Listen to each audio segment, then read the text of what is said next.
Capítulo 3.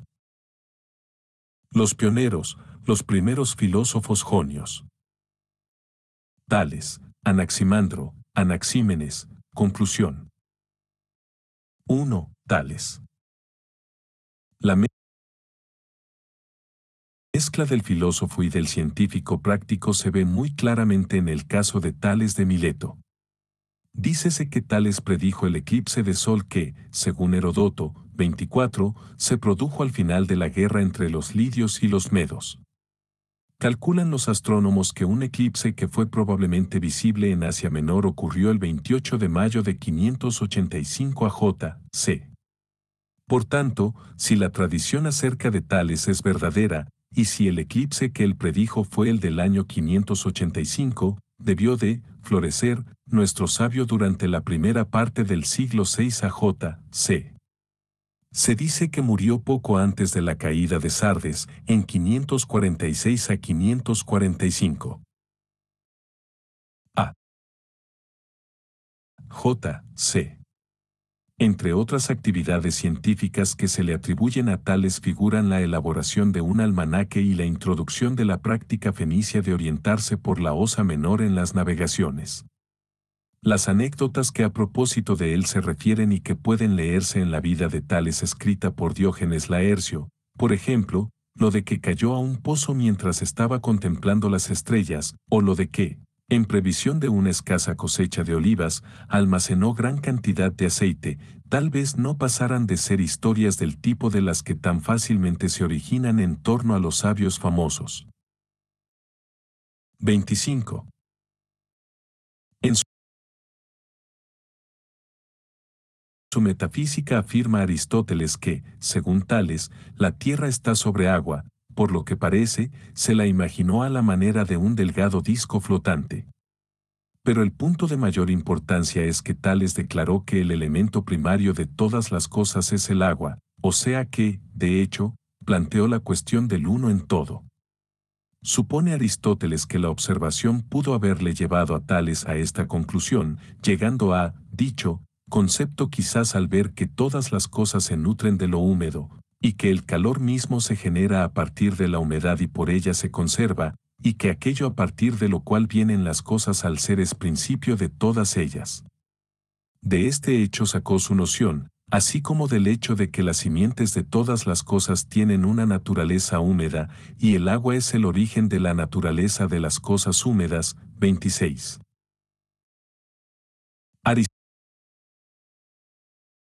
Aristóteles sugiere también, aunque, a decir verdad, sin mostrarse muy seguro de ello, que Tales fue influido por las teologías más antiguas, en las que el agua, como la estigia de los poetas, era objeto de juramento entre los dioses. Sea como fuere, está claro que el fenómeno de la evaporación sugiere que el agua puede transformarse en niebla o en aire, mientras que el fenómeno de la congelación puede sugerir que, si el proceso se continuara, el agua llegaría a hacerse tierra. En todo caso, la importancia de este pensador primitivo consiste en que él fue quien planteó la cuestión acerca de cuál sea la naturaleza última, fundamental, del mundo, y no en la respuesta que él diese de hecho a tal pregunta, ni en las razones con que apoyara su respuesta, fueran las que fuesen. Otra afirmación atribuida a Tales por Aristóteles, la de que todo está lleno de dioses, o que el imán tiene un alma, porque mueve el hierro. 27, es imposible interpretarla con certeza. Decir que tal afirmación equivale a afirmar la existencia de un alma del mundo, e identificar luego esa alma del mundo con Dios. 28, o con el demiurgo platónico. 29. Como si este último hubiese formado todas las cosas a partir del agua, es ir demasiado lejos en cuanto a libertad interpretativa. El único punto cierto y realmente importante de la doctrina de Tales es que él concebía las cosas como cambiantes formas de un primario y último elemento. Que designase el agua como este elemento es la característica histórica que le distingue, por así decirlo, pero lo que le granjea su rango de primer filósofo griego es el hecho de haber sido él el primero en concebir la noción de la unidad en la diversidad, aunque, ciertamente, no aislase la noción en el plano lógico, y el que, aun aferrándose a la idea de la unidad, intentara explicar las evidentes diferencias que se perciben en lo múltiple. La filosofía, naturalmente, trata de entender la pluralidad que experimentamos, su existencia y su naturaleza, y el entender significa aquí, para el filósofo, descubrir una unidad o primer principio subyacente. Lo complicado del problema no puede advertirse mientras no se haya comprendido con claridad la radical distinción entre la materia y el espíritu, antes de haber penetrado en tal distinción, y aún después de haberlo conseguido. Si, una vez comprendida, se la niega, las soluciones que se den al problema han de ser forzosamente simplistas, se concebirá la realidad como una unidad material, al modo del pensamiento de Tales, o como una idea, al modo como la conciben ciertas filosofías modernas. Solo se puede responder adecuadamente a la complejidad del problema de lo uno y lo múltiple si se entienden bien y se afirman sin rodeos los grados esenciales de lo real y la doctrina de la analogía del ser. De lo contrario, la riqueza de lo múltiple será sacrificada a una unidad falsa concebida más o menos arbitrariamente. Cabe en lo posible que la observación concerniente al imán concebido como un ser vivo, atribuida por Aristóteles a Tales, represente la persistencia de un animismo primitivo en el que la noción del alma fantasma, el espectro, la imagen o el doble de un hombre que se percibe en los sueños, se hubiese hecho extensiva a la vida orgánica infrahumana y hasta a las fuerzas del mundo inorgánico. Pero, aunque así fuera, no pasaría de ser un vestigio, puesto que en Tales vemos claramente la transición desde el mito a la ciencia y a la filosofía, y por ello conserva su carácter tradicional de iniciador de la filosofía griega. 30. 2. Anaximandro. Otro filósofo milesio fue Anaximandro. Parece que era más joven que Tales, pues Teofrasto lo describe como un discípulo y compañero de Tales. 31. Igual que él, Anaximandro se ocupó en cuestiones de ciencias prácticas y se le atribuye la construcción de un mapa, probablemente para uso de los milesios que navegaban por el Mar Negro. Participó en la vida política, lo mismo que tantos otros filósofos griegos, y condujo una expedición colonizadora a Apolonia.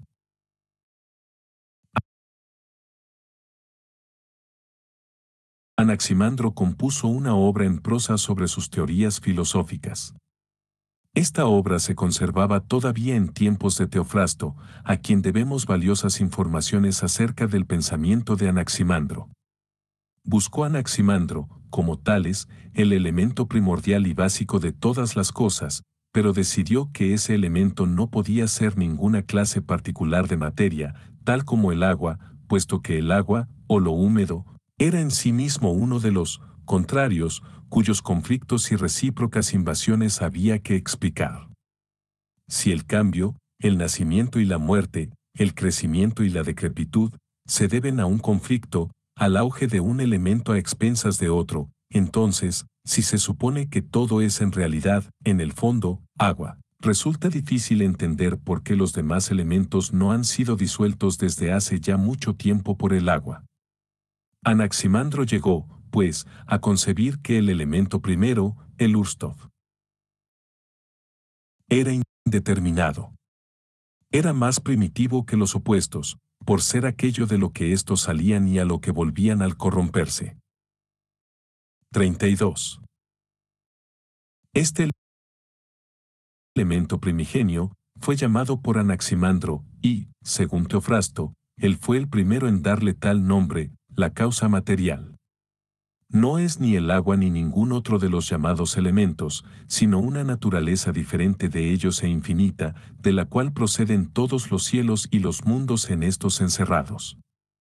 Es la sustancia sin límites. Eterna y sin edad, abarca todos los mundos. 33. La Irrupciones de un elemento sobre los otros son presentadas poéticamente como ejemplos de injusticia. El elemento cálido comete una injusticia en verano y el elemento frío en invierno. Estos elementos determinados reparan sus injusticias al ser reabsorbidos en el seno de lo indeterminado sin límites. 34. He aquí un ejemplo de cómo se hace extensiva, desde el ámbito de la vida humana al universo en general, la concepción de la ley.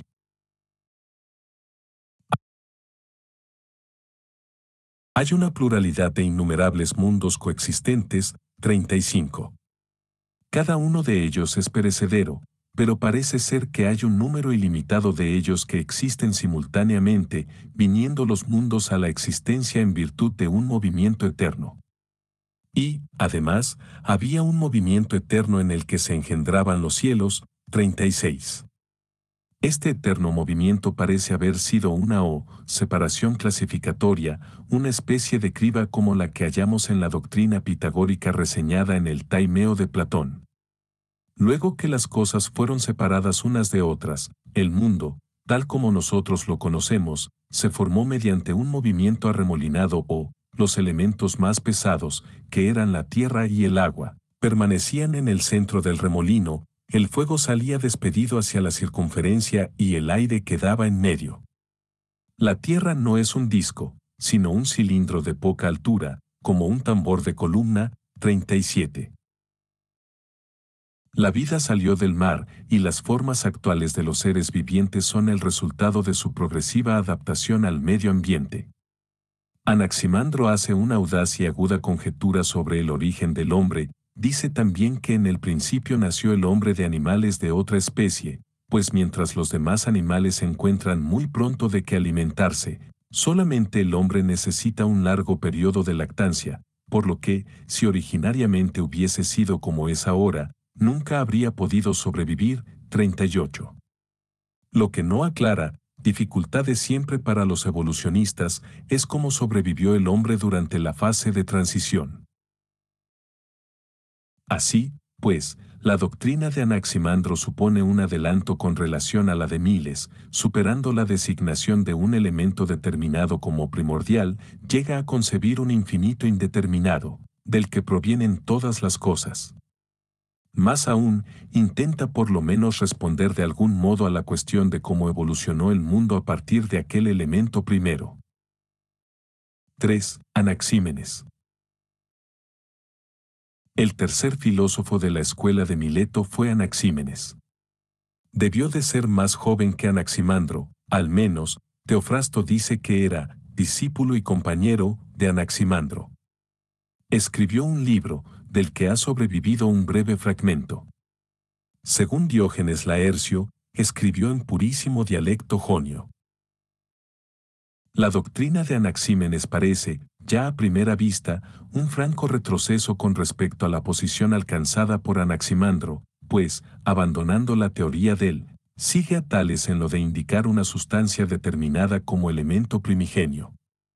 Este elemento determinado no es el agua, sino el aire. Tal vez se lo sugiriese así el hecho de la respiración, pues el hombre, mientras respira, vive, y es fácil que, por ello, parezca el aire el principio vital. En realidad, Anaxímenes traza un paralelo entre el hombre y toda la naturaleza. Así como nuestra alma, siendo aire, nos mantiene unidos, así también el aliento y el aire circundan todo el cosmos. 39. El aire es, por consiguiente, el Urstoff del mundo, del que se originaron las cosas que existen, existieron y existirán, los dioses y las cosas divinas, mientras que los demás seres proceden de su descendencia. 40. Explicar cómo todas las cosas provienen del aire es, sin duda, tarea difícil, y precisamente en la solución que propuso Anaxímenes es donde se ve un rasgo de su genialidad. Para explicar la formación de los objetos concretos a partir del elemento primitivo, introduce las nociones de condensación y rarefacción. El aire es, de suyo, invisible, pero se hace visible en este proceso de condensación y rarefacción, convirtiéndose en fuego cuando se dilata o enrarece, y en viento, nubes, agua, tierra y finalmente en piedra cuando se condensa.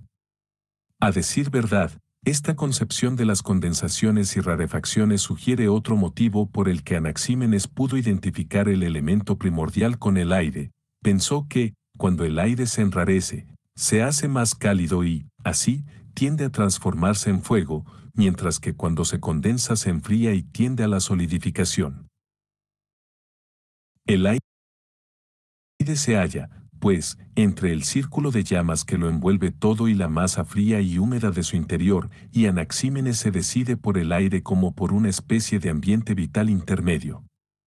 Lo importante de su doctrina cabe decir que es, con todo, el intento de basar lo cualitativo en lo cuantitativo, pues a esto se viene a reducir, en terminología moderna, su teoría de la condensación y la rarefacción. Dícese que Anaxímenes observó que cuando expelemos con la boca abierta el aliento este es caliente, y que, cuando lo exhalamos con la boca casi cerrada, es frío. Sería ello una prueba experimental de su tesis. 41. Lo mismo que Tales, concebía la Tierra plana, pero flotando por el aire como una hoja. Según Vernet, la Jonia no fue nunca capaz de aceptar el punto de vista científico en lo relativo a la Tierra, y aún Demócrito siguió creyendo que era plana. 42. Anaxímenes dio una curiosa explicación del arco iris, se debería a los rayos del sol cayendo sobre una nube espesa que no puede atravesar. Seller subraya la gran distancia que hay desde Iris, la divina mensajera de los dioses de Homero, a esta explicación científica. 43. Asterisco asterisco asterisco. 4. Conclusión. Con la caída de Mileto, en 494, la escuela milesia llegó probablemente a su fin. Las doctrinas milesias pasaron a ser conocidas todas ellas como la filosofía de Anaxímenes, cual si a los ojos de los antiguos hubiese sido este el principal representante de la escuela. Sin duda, su posición histórica como último representante famoso de ella bastaría para explicar tal fenómeno, aunque su teoría de la condensación y de la rarefacción, el intento de explicar las propiedades de los objetos concretos del mundo mediante una reducción de la cualidad a la cantidad, fue también, seguramente, base en gran parte de su renombre. Podemos repetir una vez más que, en general, la mayor importancia de los jonios estriba en el hecho de haber sido ellos quienes plantearon la cuestión acerca de la naturaleza última de las cosas, más bien que en todas las respuestas particulares que dieron a esta misma cuestión. Podemos igualmente recalcar que todos ellos supusieron eterna la materia. La idea de que este mundo material hubiese tenido un comienzo absoluto no entró en sus concepciones. De hecho, para ellos, este mundo era el único mundo. No sería muy exacto, sin embargo, considerar a los cosmólogos jonios como materialistas dogmáticos. La distinción entre la materia y el espíritu no se había concebido aún, y, en tanto no se concibiese, difícilmente podía haber materialistas en el sentido que hoy damos a este término. Fueron materialistas en cuanto que trataron de explicar el origen de todas las cosas a partir de un elemento material cualquiera, pero no lo fueron en el sentido de que negaran deliberadamente la distinción entre la materia y el espíritu, por la sencilla razón de que tal distinción no había sido concebida aún tan claramente como para que fuese posible su negación formal. Apenas es preciso indicar que los jonios fueron dogmáticos en el sentido de que no se plantearon el problema crítico. Estimaron que podemos conocer las cosas tales como son, estaban llenos de la ingenuidad de quien admira en medio del goce del descubrimiento. Capítulo 4. La sociedad pitagórica. Es importante caer en la cuenta de que los pitagóricos no fueron solo un grupo de discípulos de Pitágoras más o menos independientes y aislados unos de otros.